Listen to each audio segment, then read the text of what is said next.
con la finalidad de enriquecer que tengan amplio criterio y lograr resolver todas sus dudas en materia de sueldos y salarios. Hay muchas inquietudes, hay muchas dudas, hay muchas preguntas al respecto. Hoy vamos a atender unas cuantas. ¿Por qué? Porque el tema es muy amplio, el tema da para más. Hay personas especializadas ya en esta rama. ¿Por qué? Porque tiene mucho significado, tiene mucho valor. Hay que entender que esta materia es algo compleja. A la primera vista se parece sencilla, pero ya cuando te empiezas adentrar, cuando ya te empiezas a especializar, se empieza a tornar complicada. Entonces, vamos a resolver algunas dudas, ese es el objetivo. Muchas gracias por su participación. Y una de las problemáticas por las cuales estamos dando este tipo de capacitaciones es porque sigue habiendo mucha discrepancia en la información. Tanto demasiada información, eso conlleva una desinformación que hay en redes sociales, en medios masivos de comunicación, en todos lados. Es más, la propia autoridad a veces es muy compleja al momento de poder emitir un criterio, ¿no? Entonces, las dudas que vamos a atender para poder corregir algunas problemáticas son obligaciones y derechos laborales específicamente de los patrones. ¿Quiénes están obligados a tener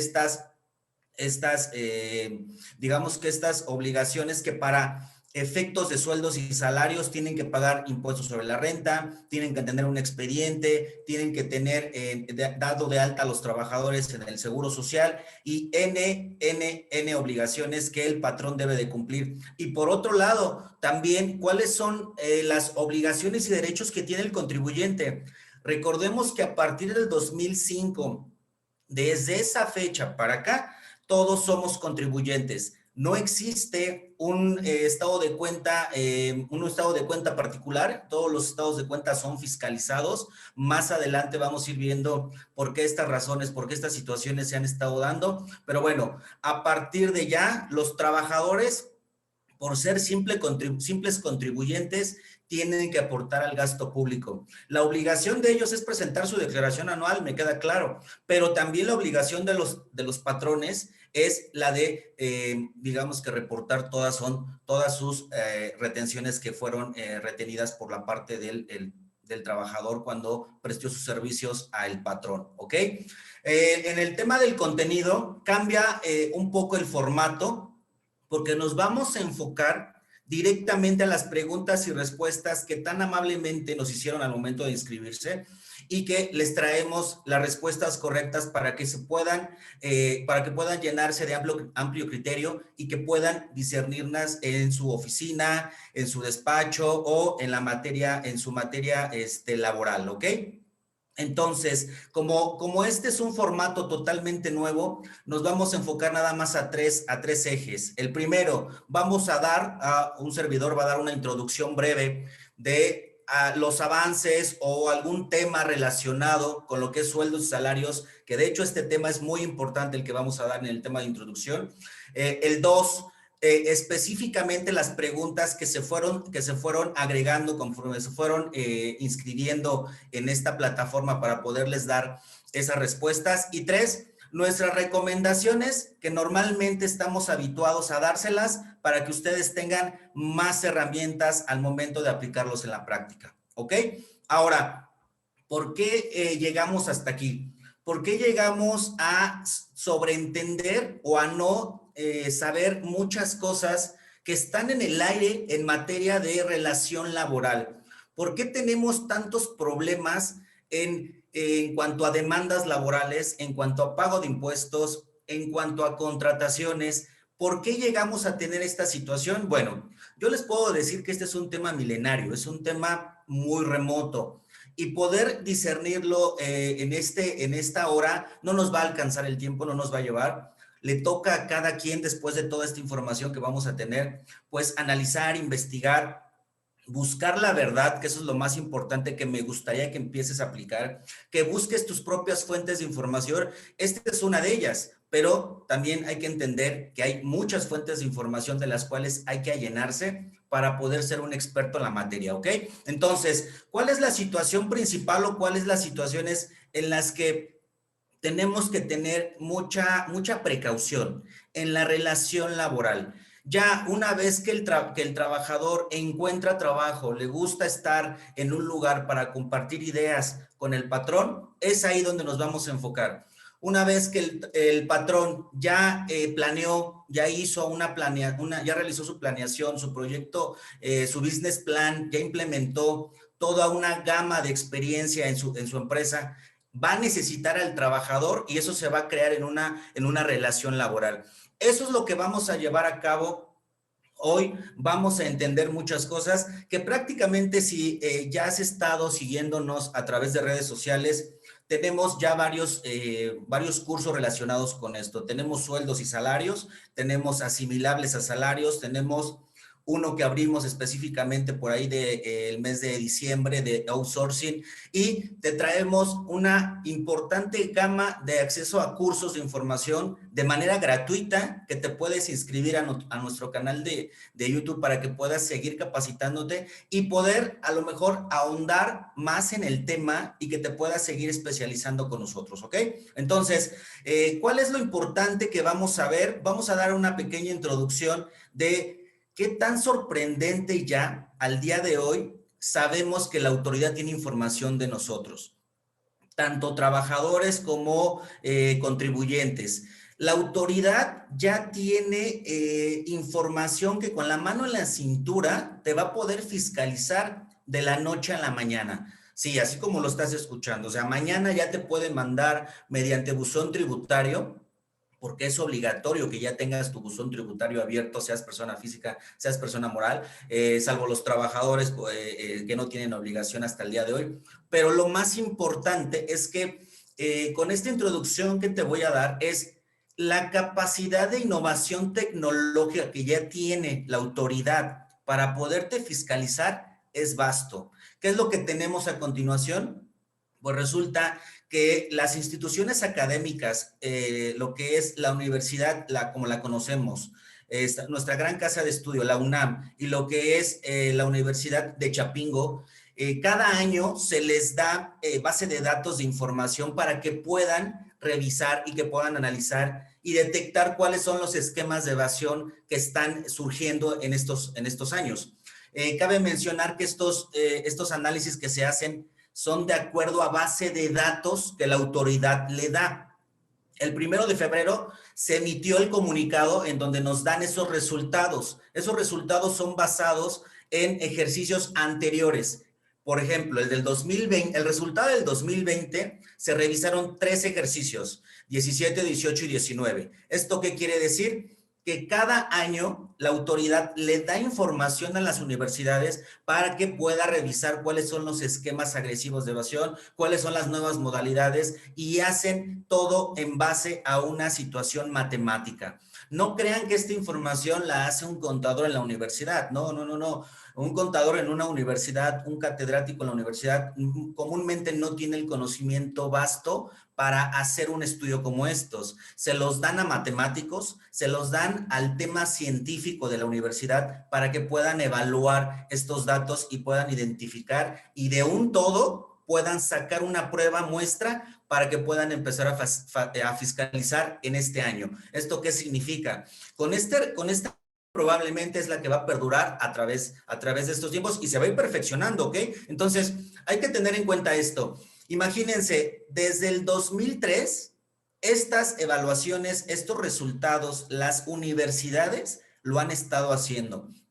En el resultado del análisis para el 2020 que tenemos y que estamos viendo en pantalla, le correspondió a la Universidad de Chapingo y específicamente se dedican a 2 vertientes. Evaluación de evasión global, o sea, todo el país, cuáles son los esquemas evasivos, esquemas de evasión y el otro que es específico de sueldos y salarios. Se los dan a diferentes universidades. En los últimos 3 años le correspondió a la Universidad Autónoma de Chapingo. Y fueron datos crudos, fueron datos serios, que son estos análisis por los cuales vamos a ver a continuación. 2 resultados que arrojaron. El primero que estoy mencionando es de evasión de sueldos y salarios y el segundo es por evasión de IVA. En el primero que lo hizo la Universidad de Chapingo, este análisis que hizo fue específicamente a sueldos y salarios, y el de la Universidad Autónoma de México lo hizo específicamente a la evasión de IVA y se enfocaron en EFOS y en EDOS. Entonces, bien importante por aquello de las personas que todavía siguen haciendo estrategias fiscales agresivas, que todavía el día de ayer, en una consulta que le di a un prospecto, recordemos que todavía no son clientes hasta que te pagan, un prospecto hizo una consulta con nosotros y me dijo, oye, estoy muy inquieto porque fuimos ya con 2 contadores, ya después de haber ido con más contadores, porque me siguen ofreciendo la compraventa de facturas.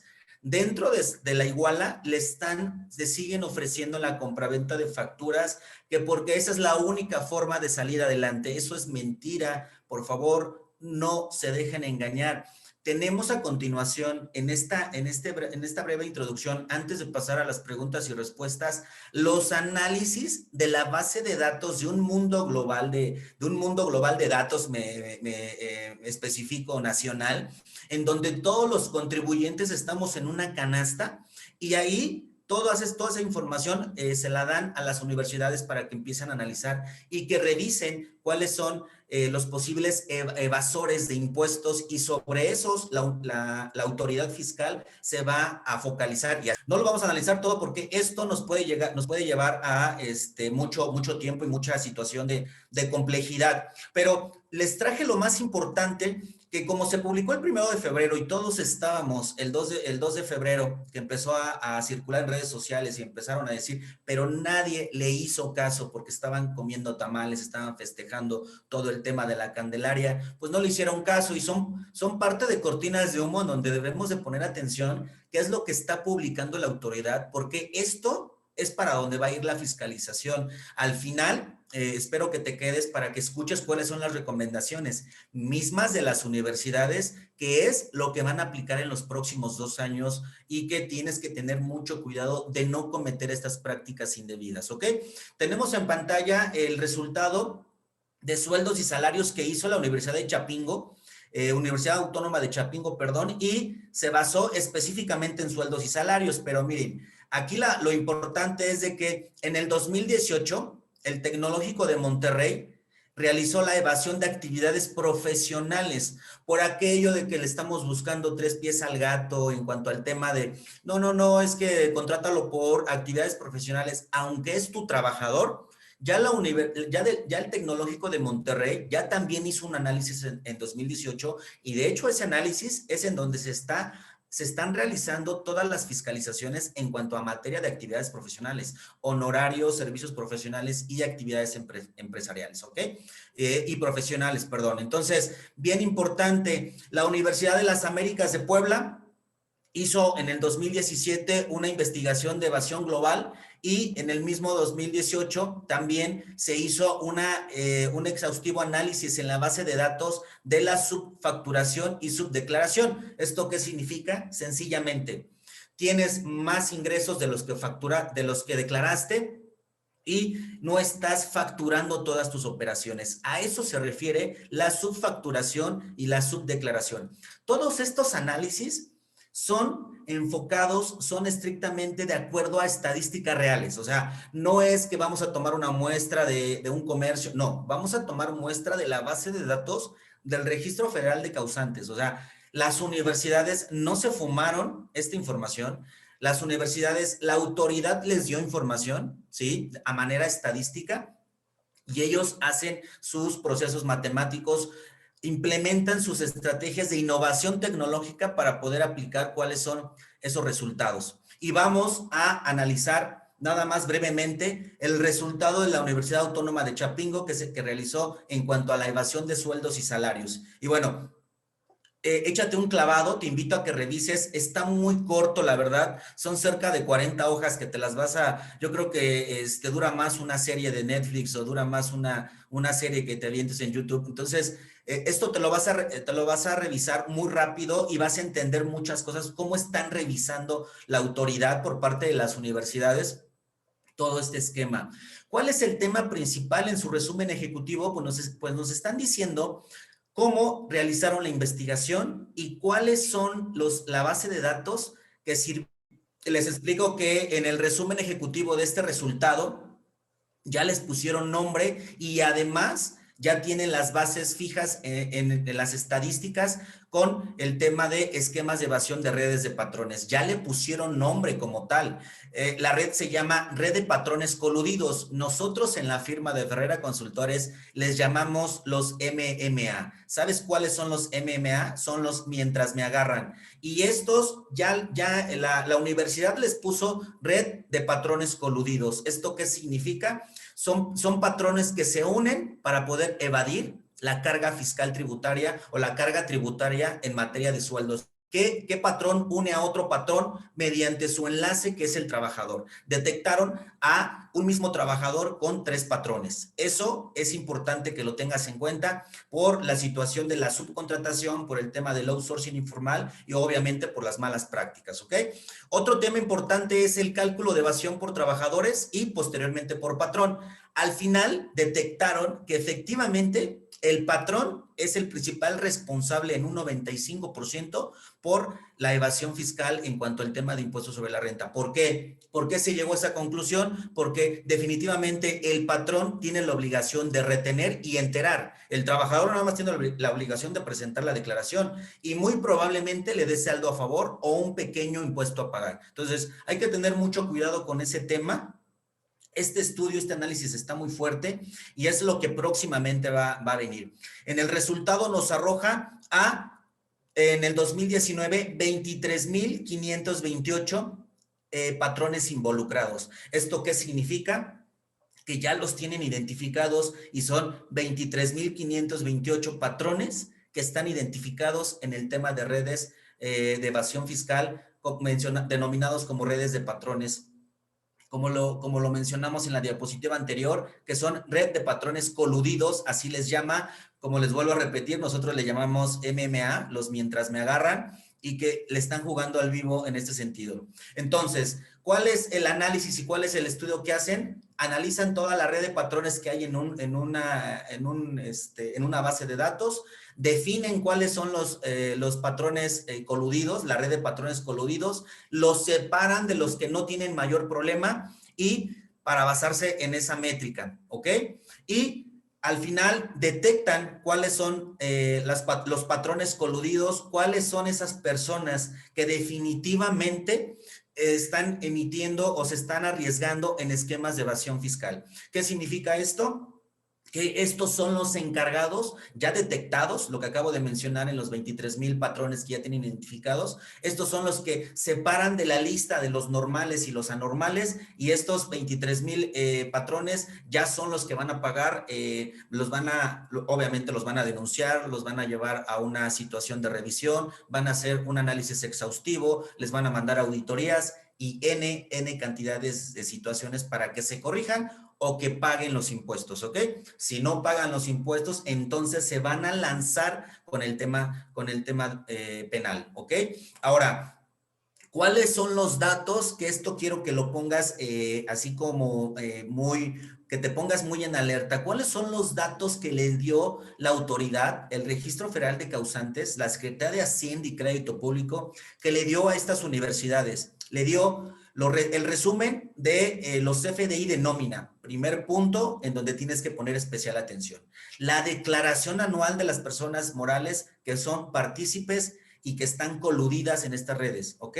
Y los otros insumos, que aunque lo pusieron en la estadística, los pusieron en los datos como otros insumos, nada más fíjense, le dieron la lista de los EFOS que ya están publicados hasta el día 18 de junio del 2020. Y otra importante, la lista de las empresas AAA aún y las empresas que están certificadas, o sea, las empresas top, las empresas grandes, ¿ok? Esa fue la base y este es el esquema que está detectado. Lo que les mencionaba, está basado este estudio en redes sociales. La red social, cómo se manifiesta o cómo nos lo hacen ver ya transformado en redes de patrones. Detectaron que un trabajador tiene hasta 3 patrones y está contratado por 3 patrones al mismo tiempo. Ajá. ¿Y cuál es el vínculo? Un trabajador enlaza a los tres patrones. Entonces detectaron eso y hasta el día de hoy tienen esa información. Les repito, 17, 18 y 19 van a empezar a fiscalizar hacia atrás, 17, 18 y 19, y si en 2020 lo siguieron haciendo, pues obviamente van a ir también sobre 2020, ¿ok? Así es el esquema general, el rojito que vemos en pantalla, así está, y después vemos abajo el focalizado, que es en donde se empieza a ver lo que son la red social, en donde la red social es nada más y nada menos en donde se entrelaza las personas, en donde tienen ese punto de conexión, ¿ok?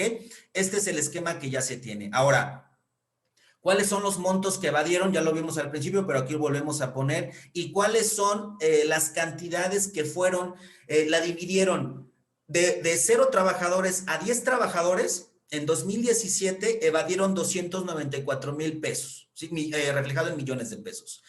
Esto significa que entre un trabajador y 10 trabajadores tienen diferentes patrones coludidos. O sea, no nada más es son 20 empresas, son 30 empresas que tienen a esos 10 trabajadores que se revuelven en un todo, ¿ok? Lo que estamos viendo en una base de datos de red focalizada, que es la parte de abajo. O sea, detectaron a 10 trabajadores con 20, con 30, con 40 patrones. Importantísimo que te metas al análisis porque ahí están detectados los patrones, están detectados los trabajadores y lo dividieron por cantidades de 1 a 10 trabajadores que tienen 3, 4, 5, 6 hasta 10 empresas en una red social, ¿ok? Entonces, algo también bien importante que hicieron y que esta regla te la pido que la aprendas muy bien, la regla del 80-20. Importantísima la regla del 80-20. Se detectó que del 20% de los patrones que están en evasión son los que representan la mayor cantidad en evasión de millones de pesos. O sea, el 20% es el que se lleva la gran cantidad. Digamos que el 20% son los patrones que evaden y el otro 80% son patrones dispersos, son patrones, digamos que muy pocos los que hacen esas grandes cantidades. El ejemplo lo tenemos en 2019 y se repite en 2018, se repite en 2017, ¿sí? Podemos ver vamos al ejemplo 2019, una evasión de 22 millones, obviamente todo basado en millones de pesos, en 22,017.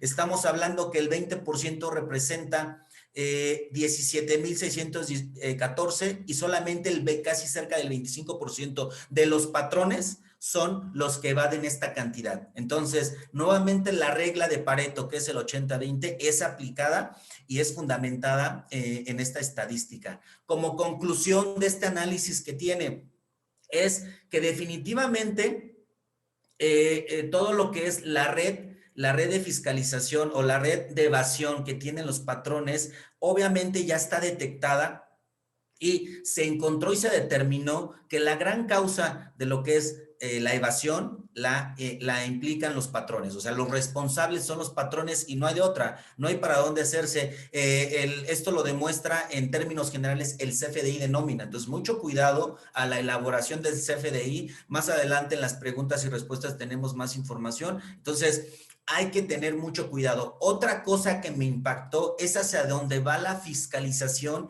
en materia de personas dentro de la empresa, ¿sí? ¿A dónde va a dónde va este análisis? Y nos lo ponen en las conclusiones, no recomendaciones, en las conclusiones. Vamos a leer el último párrafo. Por último, en los estudios realizados, se observa que las prácticas de evasión pueden darse en muchas formas. Hay infinitas formas. De hecho, el estudio nos dice que estas son unas cuantas situaciones que hicieron o unas cuantas que eligieron para poder detectar, pero hay más. Pero tantas como estrategias tengan los patrones y las personas asociadas a la administración de la nómina también son responsables. Entonces, si leemos entre líneas, las personas tanto internas y externas que manejan la nómina, la tendencia es que mañana las van a fiscalizar, las van a investigar. Entonces, ahorita, obviamente, tómalo como nota, tómalo a manera de conclusión en cuanto a este análisis que se dio a manera de informativo por las universidades, pero ya tenemos una experiencia, ¿eh? Todos los análisis que se han hecho del 2003 a la fecha han sido corregidos por la autoridad y de hecho ese mundo de 23,000 patrones que ya detectaron las universidades en su análisis, son a las personas que se les van a hacer las auditorías en los próximos días. En los próximos días, llámese 15 de febrero o 1 de marzo, pero ya van a empezar, no tardan en emitir el comunicado, van a empezar a hacer fuerza en las facultades de comprobación. Y lo que les comento siempre en nuestras capacitaciones, hay que reforzar las políticas y protocolos de recursos humanos, inclusive si la persona encargada de recursos humanos, si eres tú patrón o representante legal, tienes que ir a capacitarte. Si es una persona nueva, tienes que llenarla de muchas herramientas. O si es una persona que ya está antigua, mándala a capacitar, mándala a reforzar, porque esto es lo más importante que puedes tener en una empresa. Recordemos que la mejor defensa que debes de tener en una empresa son el reclutador. Y esto es bien importante que lo tengas en cuenta. Y más ahora que ya conoces cuáles son el tema de fiscalización para el 2021 y 2022, ¿ok? Y bueno, vamos, licenciada Raquel, vamos a permitirnos abrir los micrófonos, vámonos con este tema muy importante por el cual estamos hechos, por el cual, gracias a la audiencia, se dio este tema tan importante para poder responder todas las dudas y que por tiempo nos va a dar apenas y contestar a lo mejor unas 10, 15 preguntas que son muy vastas, pero vamos a tratar de darle atención a todas ellas, ¿ok? Nuestra primera seleccionada, nuestra amiga y ciudadana Jessica Corina. La licenciada Jessica no pudo ingresar, pero nos pone su pregunta. Partiendo de un principio constitucional de equidad, ¿la administración pública cubre asimilados sin seguridad social? ¿Es válido? Bueno, esperemos, vamos a encargarle a la licenciada Raquel, que como fue una pregunta que pues fue seleccionada porque es una pregunta muy buena, este material se va a subir a YouTube, hay que hacer favor de mandárselo porque le va a servir mucho, es una pregunta que nos va a nutrir. Y esta pregunta siempre nos la hacen, o la mayoría, o alrededor, hay muchas dudas acerca de esta pregunta. Por eso la seleccionamos para poder dar la respuesta. ¿Qué sucede? El tema principal de sueldos y salarios nos enfocamos al artículo 123 de nuestra Constitución, en donde sí desglosa y divide trabajadores, apartado A, privados, y trabajadores, apartado B. ¿Qué pasa en esta situación? La licenciada nos está preguntando acerca de los trabajadores del Estado, los trabajadores de la Federación.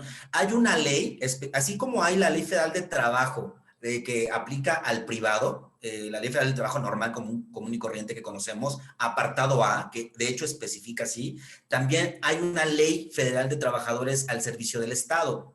Y ahí se dividen en dos, los trabajadores de confianza y los de base.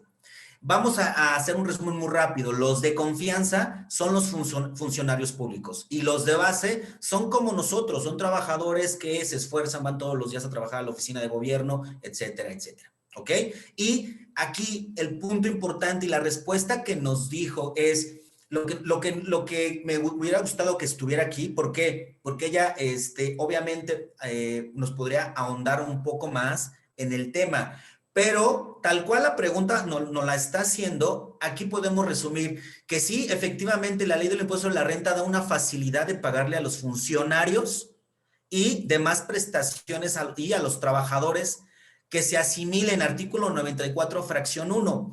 Pero la misma ley que es de los trabajadores, me voy a regresar, que es de los trabajadores del Estado, los obliga al Estado a darles seguridad, llámese ISSSTE o ISEMIN. Entonces, si la licenciada está haciendo la pregunta porque a lo mejor ella nota que están contratados por asimilables a salarios, perdón, entonces está subcontratada y no le están garantizando sus derechos como trabajador, ni por un lado como apartado B del Estado, ni como por el otro lado como apartado A, que es en materia privada, ¿ok? Entonces, tienes que tener seguridad social, licenciada, al final del día, si estás trabajando para el Estado o estás trabajando para lo privado. Aquí el punto importante es, tienes que revisar cómo estás contratada, porque si te están contratando con un esquema estratégico de evasión fiscal, entonces por eso no tienes seguridad social, ¿ok? Vamos con esperemos que haya quedado claro y si no la vamos a invitar ya una vez que vea esta presentación. que nos haga su siguiente inquietud de acuerdo a esa pregunta, ¿ok? Vamos con el licenciado Antelmo, que también nos hizo una pregunta específica. ¿Cuáles son las disposiciones fiscales relativas a los sueldos y salarios? ¿Cuáles son las obligaciones fiscales relativas, licenciado Antelmo? Pues son muchas. Vamos a discernir algunas cuantas. Recordemos que en pantalla tienes la jerarquía de leyes. ¿Cuál es la jerarquía de leyes que nos rigen a todos los ciudadanos? Constitución política, tratados internacionales, leyes federales, decretos, reglamentos, circulares, doctrinas, la costumbre y los principios generales del derecho. ¿Ok? En materia laboral, aquí tendríamos que revisar bien específico, por eso es bien importante que le hagamos llegar el material para que nos pueda también decir si está bien clara la respuesta, porque también la pregunta, aunque es un tema muy, muy vasto, debe de ser un poquitito más específica. Entonces, la jerarquía laboral nos dice que también nuestra Carta Magna es la primera, después se va a la Ley Federal del Trabajo, Código Fiscal de la Federación y de ahí las demás leyes que tenemos en pantalla, Ley de Seguridad Social, Reglamento de la Ley de Seguridad Social, acuerdos y el derecho común. ¿Ok? Eso es lo básico. Ahora, si él se quiere especificar en la pregunta de cálculo de impuestos, simplemente es lo que te acabo de mencionar, haces a un lado lo demás y quitas y haces a un lado lo que es el Código Fiscal Federal. En el Código Fiscal Federal emanan todas las leyes, ley del impuesto de la renta, ley del IVA. Si te quieres basar en esa premisa, entonces es el artículo 90 de la ley del impuesto de la renta y el artículo 94, que es específicamente cálculo de impuestos en materia de sueldos y salarios, ¿ok? Esa es específicamente. Ahora, te quieres ir al tema de cuál es la legislación laboral en concreto, tenemos a las autoridades fiscales, que son todas las que te acabo de mencionar, y que la jerarquía laboral te la vuelva a poner en pantalla para que revises cuál es el tema en la jerarquía laboral específico y cuál tienes en pantalla.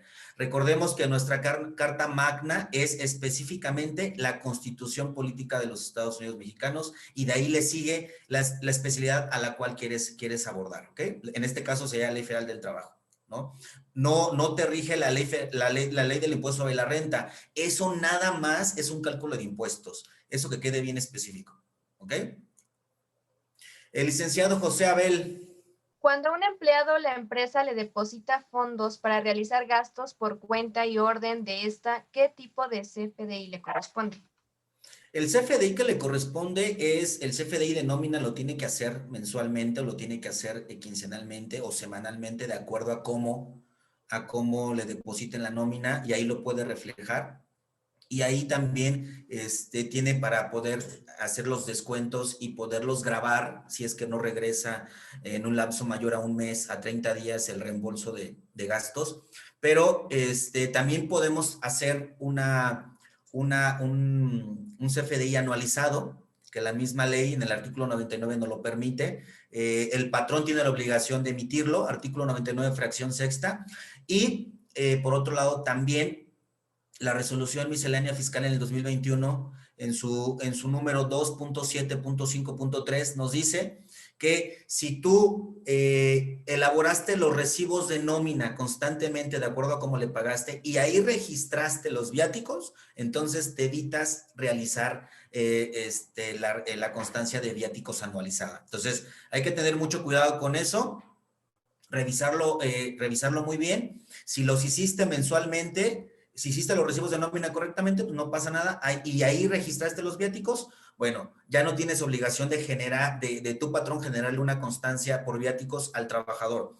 Si no hiciste eso en la nómina, entonces tienes hasta el 15 de febrero para poder elaborar esa constancia de viáticos del año pasado, ¿sale?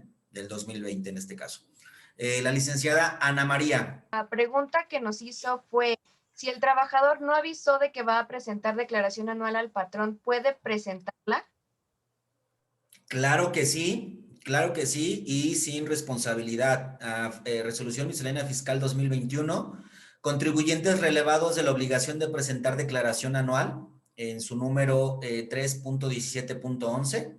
¿sí? Por un lado te dice que está relevado de presentar la declaración anual siempre y cuando no hayas tenido un patrón, nada más hayas tenido un patrón, ¿sí? Pero también la puedes presentar, ajá, ¿sí? Si quieres optar por presentar la declaración, ¿ok? Aunque no hayas avisado, esta regla te habilita para que si tú no avisaste, le avisaste al patrón, pero de repente dices, no, sí, sí, la voy a presentar, la regla 3.17.11 nos habilita esa obligación, esa facultad para que puedas presentar tu declaración sin mayor problema, aunque no hayas avisado. ¿Por qué? Porque a lo mejor sí tienes la obligación de presentarla por otros rubros. A lo mejor no por sueldo, sí vas a declarar tus sueldos y salarios, pero también la vas a presentar porque tienes otras cosas que informar. Eso es bien importante que lo tengas, ¿eh? Consulta bien y lee a detalle esta regla que te acabo de poner en pantalla, ¿ok? Licenciada Emma. Licenciada Emma, adelante. La pregunta es, ¿hasta qué fecha tenemos para timbrar adecuadamente los recibos de nómina? Ok, qué bueno que volvió a hacer la pregunta porque tal vez la que escribió dice, ¿hasta cuándo tenemos para elaborar los recibos de nómina? Se tienen que elaborar los recibos de nómina en el momento que generas tu pago de nóminas y tienes la misma resolución miscelánea fiscal, tienes ciertos días de acuerdo al número de trabajadores para poder timbrarla, o sea, para poder elaborarla. Eso es bien importante que lo sepamos. Ahora, si tú no elaboraste la nómina en ese lapso, obviamente te vas a hacer acreedor de multas, te vas a hacer acreedor de ciertas cosas por no elaborar la nómina. Ahorita que nos estás aclarando que es, ¿hasta qué tiempo tengo para corregir la nómina? Eso quiere decir que yo hice mis recibos de nómina, pero no los hice correctamente. La regla está en pantalla y es la 2.7.5.7, que nos habla de la emisión de los CFDI por concepto de nómina del ejercicio fiscal 2020. O sea, en la resolución miscelánea 2021 que salió el 9 de enero de este año, nos dice, si tú te equivocaste en algún recibo o te equivocaste en todos los recibos, tienes hasta el día 28 de febrero de este mes, del 2021, para cancelar y volver a elaborar los recibos correctamente. Solamente te pide un requisito específico, que le pongas la fecha de pago y que correspondió al 2020. ¿Sí? Ok. Aquí en pantalla lo tienes. ¿Sale? Muchas Sí, gracias por tu participación, licenciada. no, gracias a ustedes. Licenciada Hortensia. Sí, nos comentó, los asimilados a salarios presentan pagos provisionales y declaración anual.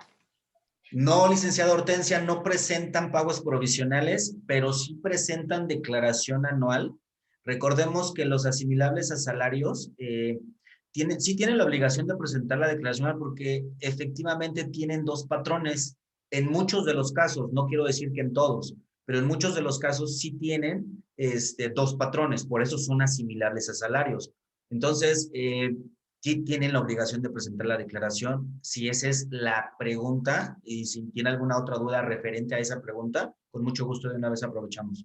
No, queda claro, eran las dos preguntas, pero si no presentan provisionales, entonces es lógico que van a tener que presentar anual. Sí, Está bien, muchas sí, gracias. es correcto. O sea, no presentas los pagos provisionales porque esa es obligación del patrón que te contrató por asimilables, pero sí presentas declaración anual porque tienes dos patrones. Si no tienes dos patrones, entonces nada más tienes uno. Y No, nada. hay que tener cuidado porque si nada más tienes uno, a lo mejor entonces eres sueldo y salario, no eres asimilable. Ajá. Entonces hay que De nada más acuerdo. investigar eso bien. Gracias. ¿Sí? De nada. Adelante. Gracias por su participación. El licenciado Eduardo no se encuentra, Muy bien. pero nos deja una pregunta. ¿Con qué clave registrar CFDI para pagos de salarios e internet para teletrabajo que sea deducible? Ok, muy buena pregunta. Ha estado en redes sociales, ha estado teniendo mucho cuestionamiento acerca de todo esto.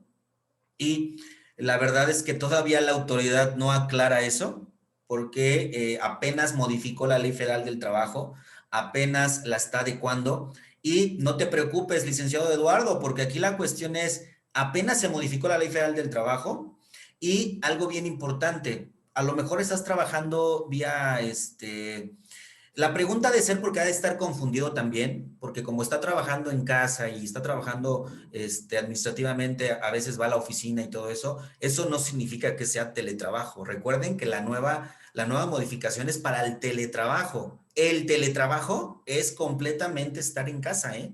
Esto completamente estar ahí y hay reglas para el teletrabajo. Entonces, hay que tener mucho cuidado. El que estés tú estando un día o 2 días en casa, no has modificado tu convenio, no has modificado tus términos y condiciones como trabajador. Entonces, lo primero que tendrías que hacer antes de ver si es deducible o no es deducible es ver en qué modalidad estás contratado. Ley Federal del Trabajo y Ley del Seguro Social, que eso ya está, ya la Ley Federal del Trabajo que fue lo que modificaron. Entonces, primero revisa si tu contrato es por teletrabajo, ¿sale? Eso es lo primero. Ahora, en la parte de deducción, todavía no hay modificaciones y para eso empezaron el día de ayer ya la Cámara del Senado con iniciaron con los trabajos legislativos porque eso es lo primero que van a empezar a legislar y lo que van a empezar a revisar. Entonces, espérense cambios en esa materia, pero no hay por qué correr. Díganme quiénes, salvo los que estén contratados por teletrabajo, pero eso ya es una regulación ya vieja, sino ahorita, ¿por qué quieres saber? A lo mejor sí tiene teletrabajo, pero sí que se despreocupe o que no tenga preocupación más bien por esa situación. ¿Por qué? Porque primero tiene que revisar el contrato laboral, o sea, si está contratado por teletrabajo, ¿sí? Que no es una relación como la que ahorita tenemos. O sea, si estás trabajando, si estás haciendo home office, a la mitad, eso no significa que es un teletrabajo al 100%, ¿ok? Esperemos que hayamos contestado correctamente. Vamos con la pregunta del licenciado Agustín. El licenciado Agustín tampoco nos puede acompañar, pero nos deja la pregunta: ¿cuáles son los documentos obligatorios para integrar en expediente del trabajador y cuál es el fundamento legal? Sí, definitivamente son vastos, son muchos. Hay que poner mucha atención en esta pregunta, la escogimos por eso. Lo primerito que debes de tener para poder ser deducible y para tener la materialidad de las operaciones, aquí es bien importante que tengas en cuenta que debes de tener contratos laborales. Sí, para el trabajador cuando vaya a demandar, no lo necesita con las puras evidencias que maneje o con su simple, manifestar que es su patrón en la empresa donde trabaja, con eso tiene para demandar. Pero aquí lo importante es de que para el tema de la materialidad debes de tener un contrato laboral. Entonces, el primer expediente es desde que inicias, ¿no? Una contratación laboral. Y este contrato laboral pues debe de tener, deben de ser de acuerdo a una de las 4 características que tenemos a continuación. Por obra determinada, el contrato puede ser por tiempo determinado, por temporada, por tiempo indeterminado, ¿no? Y recordemos que no hay contratos a pruebas, o sea, no hay por 3 meses, no hay por mes, nada más hay una prueba inicial y con eso no aplica, no funcionan los contratos de las malas prácticas, ¿no? Y los contratos pueden ser o individuales o colectivos, nada más. Si tienes el contrato individual, no puedes tener o no debe de haber un contrato individual. Si tienes el contrato individual, no debe de haber un contrato colectivo. Pero ahí es una cosa u otra, ¿no? Eso es lo primero que debes de tener en el expediente, porque esa es la demostración que tienes derechos y obligaciones, ¿no? Y la Ley Federal del Trabajo en su artículo 25 nos dice cuáles son las formas que debe de tener el contrato y nos menciona prácticamente 10 formas que nos delimitan las condiciones legales del trabajo, ¿ok? Y estas son las básicas, el contrato debe de tener eso. Ahora, soporte documental, expediente de trabajador, que es todo, acta de nacimiento, comprobante de domicilio, lo que te estoy mencionando en las condiciones básicas. Después, debes de tener en el expediente cálculos de impuestos, entero de impuestos, escritos y avisos y constancias, que no es lo mismo. Entonces, el expediente de un trabajador más o menos es así, ajá, y si es virtual, bueno, pues ya le hiciste, si ya lo digitalizaste y todo, qué mejor.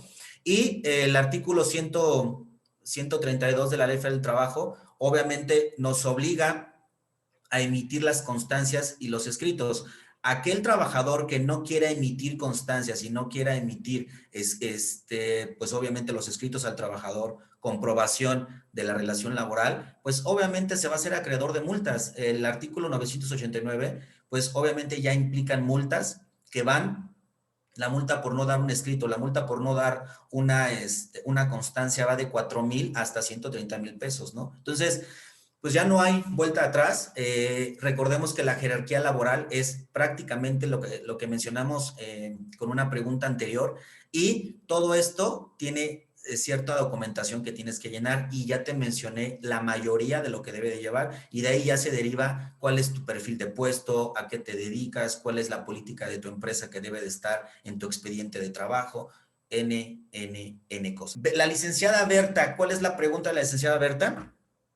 Bueno, la pregunta que nos hacía es, ante la pandemia se combina una reducción del salario, pero no se hizo ningún movimiento ante el IMSS. ¿Puede tener alguna repercusión?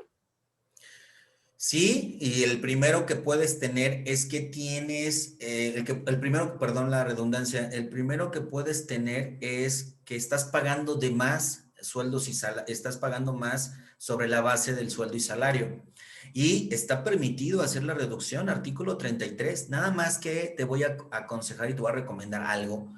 Artículo 33 de la Ley Federal del Trabajo nos dice que todo convenio debe de ser validado ante el tribunal laboral. Entonces, ¿qué es lo que tienes que hacer?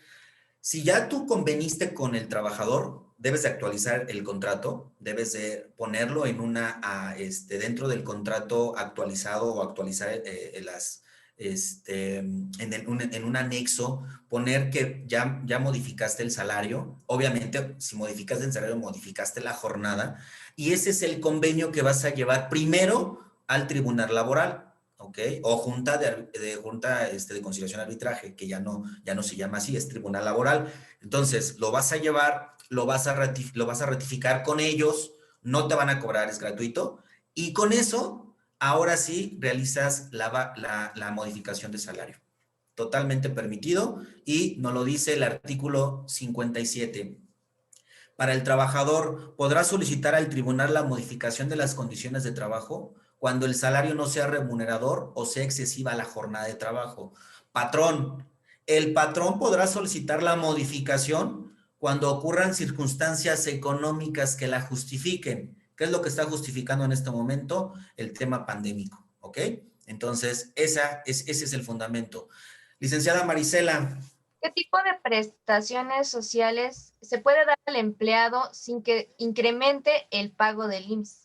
Una pregunta muy, muy, muy, muy buena, pero muy difícil de contestar, porque muchos están haciendo, o en las prácticas indebidas, te recomendarían previsión social, ¿sí? Sin definirte qué es previsión social. Entonces, hay que tener mucho cuidado. La ley del Seguro Social te grava todas las percepciones y te excluye ciertas variantes de integrantes de base de cotización del salario. Solamente te excluye algunas, y esas algunas te las topa, están topadas. Algunas son exentas, pero las que son exentas son la aportación del Infonavit del 5%, pero eso es del patrón. O sea, al final te lo está dando a un tercero. Sí te lo está dando mediante un tercero, pero es un ingreso que para ti es exento. O sea, eso pues, realmente ya lo sabemos que no aplica. Pero el artículo te va a sacar de muchas dudas, licenciada, artículo 27, pero solamente hay topados. O sea, si hay excluyentes del salario, están topados. No te vayas por la previsión social, porque el problema de la previsión social es que no está bien normativa, o sea, más bien, la tendrías que tener bien definida como previsión social. Más bien, yo te preguntaría, en este caso, ¿qué es lo que le quieres dar a tus trabajadores? Y sobre eso, en cuanto a prestación adicional, pero que en verdad sea una prestación, porque si tú me estás hablando, la pregunta me suena más a una, ¿cómo le puedo hacer para no pagar cuotas IMSS, no? Y eso es una estrategia fiscal agresiva. Así me suena la pregunta. Entonces, Aquí yo te podría decir, básate en el artículo que te acabo de mencionar de la ley de Seguridad Social, el artículo 27, para que lo puedas tener en cuenta y lo puedas apuntar. Básate en eso y sobre eso ya vas a revisar, si le doy vales de despensa y en qué modalidad, esto es lo que aplicaría y está topado, ¿no? Un ejemplo. Pero primero preocúpate qué es lo que si es que en verdad le quieres dar algo al trabajador o le quieres agregarlo ahí como una estrategia como para no pagar. Entonces, eso ya no aplica, eso no te lo recomendaría, ¿no? Entonces, recuerda que la previsión social, si le quieres dar un tema de previsión social, no se la puedes dar al trabajador directamente. La previsión social es un beneficio para su bienestar del trabajador y su familia. Entonces, se la tendrías que dar a un tercero para que ese tercero le dé ese servicio. Entonces, la previsión social está bien tipificada y está bien definida. Y los dos, Ley Federal del Trabajo y Ley del Seguro Social, te dicen gratificación es una prestación, solamente una mínima está exenta, pero la percepción en específico, cualquier denominación que le pidas, inclusive la previsión social, si le pones ahí como que buscarle un concepto medio raro, ¿sí? Toda esa grava para Ley Federal del Trabajo, Ley del Impuesto sobre la Renta y para Ley del Seguro Social en el tema de cuotas obrero-patronales, ¿ok? Entonces, la percepción, la única característica que tiene es que tiene diferentes significados, ¿ok? Licenciada Mercedes. La pregunta de la licenciada Mercedes dice, ¿cómo puede demostrar un trabajador ante el IMSS que la empresa lo tiene registrado con un salario inferior al real? Ay, excelente pregunta, licenciada Mercedes. Qué bueno, yo ya me imaginé, por eso la escogimos. Esta pregunta está muy buena. Ley del Seguro Social, ¿sí? Artículo 15, es la obligación del patrón registrarlo. Artículo 18, a solicitud del trabajador. Oye, pero si voy y no me hacen caso, tenlo por seguro que el trabajador va al instituto y de acuerdo al artículo 18 va y va a solicitar que le modifique. Ahora, no va a ser tan sencillo. Por eso la aplicación oficiosa aplica, ¿sí? Esto lo realiza el instituto mediante facultades que le da el artículo 251 fracción X, ¿sí? Entonces, el trabajador va al instituto normal, hace una cita, le expone el tema y la autoridad, en este caso el instituto, de manera oficiosa realiza la facultad, artículo 251 fracción X, ¿ok? ¿Y cómo comprueba el trabajador? Pues es bien sencillo, simplemente me paga en efectivo y me paga así, y aquí a lo mejor no lo va a poder comprobar físicamente, pero la autoridad le va a hacer una auditoría. Eso es muy sencillo y muy fácil. Muy buena y excelente pregunta. Licenciada Margarita. La licenciada Margarita no nos pudo acompañar, pero nos deja la pregunta, ¿qué se recomienda manejar para los exentos? ¿UMAS o SM? Bueno, así. Ok, UMAS y SM, salario mínimo.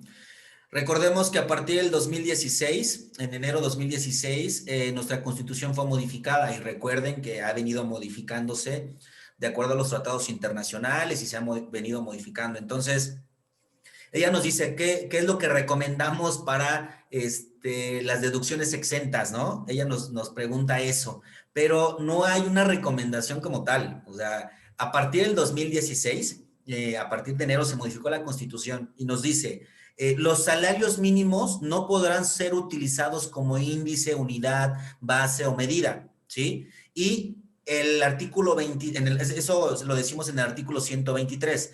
En el artículo 26 de nuestra Constitución nos dice, fue modificado, pero hasta el 30 de diciembre, ¿ok? Y se modificó para generar la ley de UMA, y ahí se modificó el 26. Entonces, la ley de UMA, hay que entenderlo así, es para tomarlo como base para esas medidas, ¿sí? Y aquí nos dice, la unidad de medida y actualización que será utilizada como unidad de cuenta e índice. Entonces, resumido esto, por un lado, se modificó la Constitución para los salarios mínimos no tomarlos como unidades de medida y entonces se crea la unidad de medida, la UMA, para poderla tomar como unidad de medida. Sí, pues así se tiene que leer como redundante, pero así es. Entonces, no hay recomendación, no hay opción. Quedaron de modificar constantemente las leyes para ya adecuarlas a valor UMA. Pero bueno, no hay opción. hay que aplicarla, ya está en Constitución, hay que aplicarla y no esperes a que la modifique la ley, sino pues obviamente te van a pedir que modifiques si estás calculando sobre eso, ¿ok? Entonces, no hay opción, esa es la realidad, te tienes que apegar a eso. Se eliminó para tomar como base el salario mínimo y ahora se toma la UMA, ¿no? Listo, licenciada Carla. Tampoco se encuentra, pero nos dice, ¿cómo explicarle a los trabajadores de cómo sacar su sueldo? Muy bien, pues bien sencillo, artículo 90 y artículo 94 y de ahí hasta el 99, esos artículos de la ley del impuesto sobre la renta te van a ayudar. Ahora, yo te recomiendo, y qué bueno que haces esa pregunta porque todos tenemos ese problema, ¿no? Más en el Departamento de Recursos Humanos. ¿Cómo le explico? Pues sí, yo te recomiendo que hagas como un tipo de escuelita y que juntes a grupos de 5, grupos de 10, que es lo más pedagógicamente hablando entendible. Las personas te van a escuchar y van a aprender muy rápido y que les expliques con peras y con manzanas, ¿no? Que el cálculo es muy sencillo, la determinación también, entonces no te quieres la cabeza en fórmulas y todo, simplemente haz un ejemplo de un solo trabajador, claro, sin exhibir el nombre y nada por el estilo, y eso te ayudes en el pizarrón o te ayudes en una diapositiva y sobre eso yo creo que te vas a tardar media hora en explicarles, ¿no? Licenciada, licenciado Jesús Homero. Bueno, pues muchas gracias por la invitación y muchísimas gracias más por dejarnos participar. La Hombre, es un pregunta placer. es en base a esta situación tan complicada que se está dando, donde los decesos en estos últimos meses se han multiplicado exponencialmente. ¿A qué tiene derecho el familiar o qué familiares tienen derecho a solicitar algo ante alguna institución o ante el patrón de ese familiar que falleció? Muy buena pregunta, Jesús. Mira, esa es una duda que todos tenemos en el tema laboral y son las que surgen mucho en la firma y en la práctica. Estamos acostumbrados a no leer los contratos laborales o los contratos en términos generales, pero lo que te puedo decir que ya la obligación del patrón es de poner en su fracción 10 del artículo 25 la designación de beneficiarios en el contrato laboral. Ajá. Y si no, obviamente se hace acreedor a multas si no tiene esa designación en el contrato laboral. Ahora, cuando ustedes abren una cuenta de nóminas, también eso se reguló en la ley bancaria. Cuando abren una cuenta de nóminas, si te acuerdas, yo sí recuerdo cuando abrí, en algún momento abrí una cuenta de nóminas, te piden, lo primero que te piden es, ya cuando terminas de llenar tu contrato y todo eso, te dicen, oye, te faltó el beneficiario. ¿Cómo que el beneficiario? Sí, o sea, tienes que poner un beneficiario en caso de tu muerte. Claro que cuando tienes 18 años no te imaginas morirte, ¿no? Pero hoy, y tú ya sabes que después, o sea, te puedes morir en cualquier momento. Entonces, eso no lo prevemos. La Ley Federal del Trabajo exige al patrón en las formas de poner forzosamente el beneficiario. El trabajador es libre de poner a quien sea, o sea, a quien quiera, o sea, a la novia, al amante, al hijo, al primo, al tío, a quien sea, ¿sí? Y en el banco lo mismo. Entonces, suponga, el ejemplo aquí es, ya fallecí, a lo mejor no hay contrato laboral, pero sí tengo una tarjeta de nómina, ¿no? Ese es un ejemplo. Entonces, el patrón tiene que pagarle todo lo que es la indemnización, o digamos, si falleció en el trabajo, pues obviamente todo lo que es indemnización y todo lo que debe de acuerdo a ley de Federal del Trabajo, ¿no? Lo debe depositar a la nómina del trabajador y, por ende, la esposa o el beneficiario final de esa cuenta, a la cual cuando él estaba en vida puso ahí en el contrato, se le va a entregar. La otra es que si en el contrato laboral sí puso el trabajador quién, la mamá, el papá, los hijos, el patrón tiene la obligación, revisando el contrato, de depositarle al beneficiario final. Ahora, supongamos que no hay ninguna de las dos cosas, te pagaban en efectivo. Ajá. el beneficiario aquí, el reclamante, el hereditario, los hijos, la esposa, en primera instancia la esposa, la concubina, tiene la obligación o puede demandar mediante tribunal laboral todos esos derechos como si fuera el patrón, perdón, como si fuera el trabajador, ¿ok? Hasta ahí, eso es lo que te podemos decir acerca del tema en este sentido, y más ahorita en el tema pandémico. Excelente pregunta, Homero. Licenciado Arturo. La ley de ISR establece no retención al salario mínimo y prestaciones laborales derivados del salario mínimo. Pregunta, ¿estas prestaciones son ley federal de trabajo? Claro, pero la pregunta nos la deja también muy ambigua. Yo me quiero referir a esa pregunta porque la ley del impuesto a la renta, su artículo 93, nos habla de que no pagará el impuesto a quien le pagues un salario mínimo, ¿sí? Y especifica, ¿sí? Las prestaciones distintas del salario que reciben los trabajadores del salario mínimo general para una o varias áreas geográficas, calculadas sobre la base de dicho salario, cuando no excedan de los mínimos señalados por la legislación laboral. Quiero suponer que Arturo nos hizo esa pregunta de acuerdo a este texto, porque eso es lo que entiendo de la pregunta. Entonces, sí, te hace mención de acuerdo a la legislación laboral porque es la legislación laboral la que emite los salarios mínimos, ¿sale? Es el instituto, que es un instituto creado por la legislación laboral, ¿ok? Quien emite los salarios mínimos. Entonces, sí, el salario mínimo está exento de cálculo de impuestos sobre la renta, ¿no? Y bueno, queremos agradecer a la licenciada Irma, a la licenciada Karina, a la licenciada Gabriela, porque el tiempo se nos acabó. Vamos a tratar de hacer otro foro de este tema. Estas preguntas fueron muy enriquecedoras.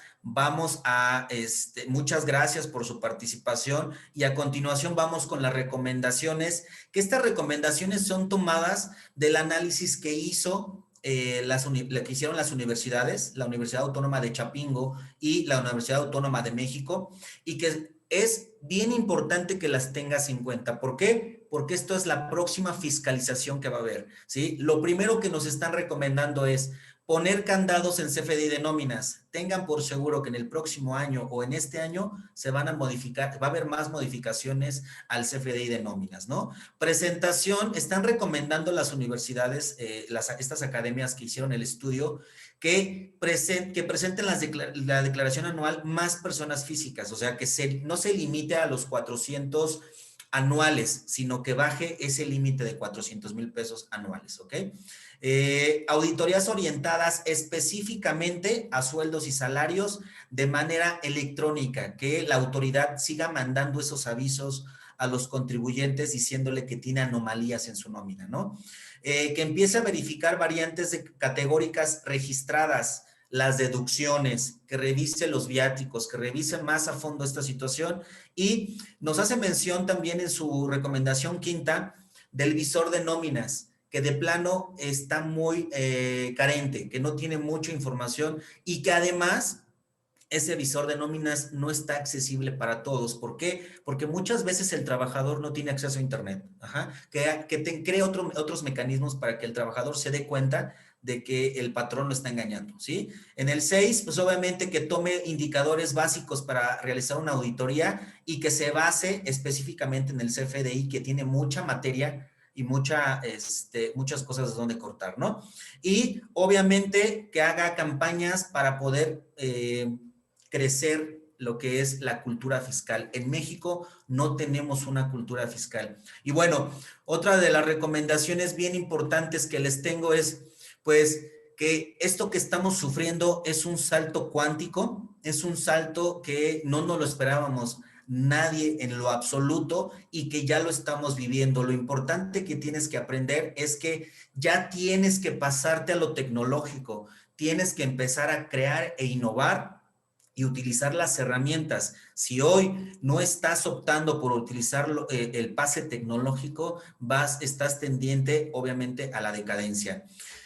Estos tiempos están siendo drásticos. Va a haber disrupción, va a haber mucha tecnología, va a haber mucha desigualdad, va a haber mucha pobreza.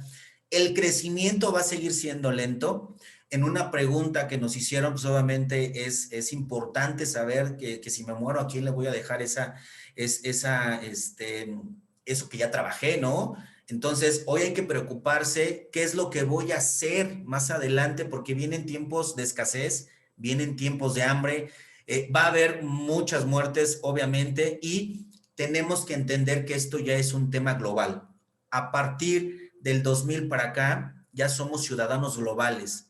Ya no estemos perdiendo el tiempo en teorías conspiratorias de que efectivamente estamos siendo controlados. Licenciadas, amigos, auditorio, somos controlados desde la conquista. Entonces, no nos estemos preocupando hoy por eso. Mejor preocúpate quiénes son tus asesores. Revisa tu capital, revisa tu patrimonio, sigue capacitándote constantemente. Revisa el control que tú tienes de tus finanzas. Entiende el sistema y aprende a dominarlo, ¿ok? Protege tu patrimonio y no dejes de seguir innovando, ¿ok? Siempre te lo vamos a seguir diciendo y estos foros son para eso. Lo que queremos es que seas excelente en la materia.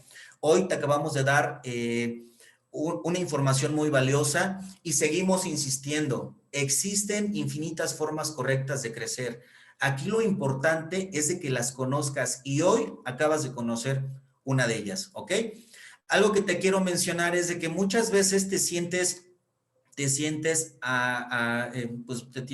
retraído, te sientes que las cosas no te salen. Cuando creas un negocio, fracasas a los 2, 3 años. Cuando estás buscando trabajo y eres empleado, pues obviamente te desmotivas porque no te dan las oportunidades.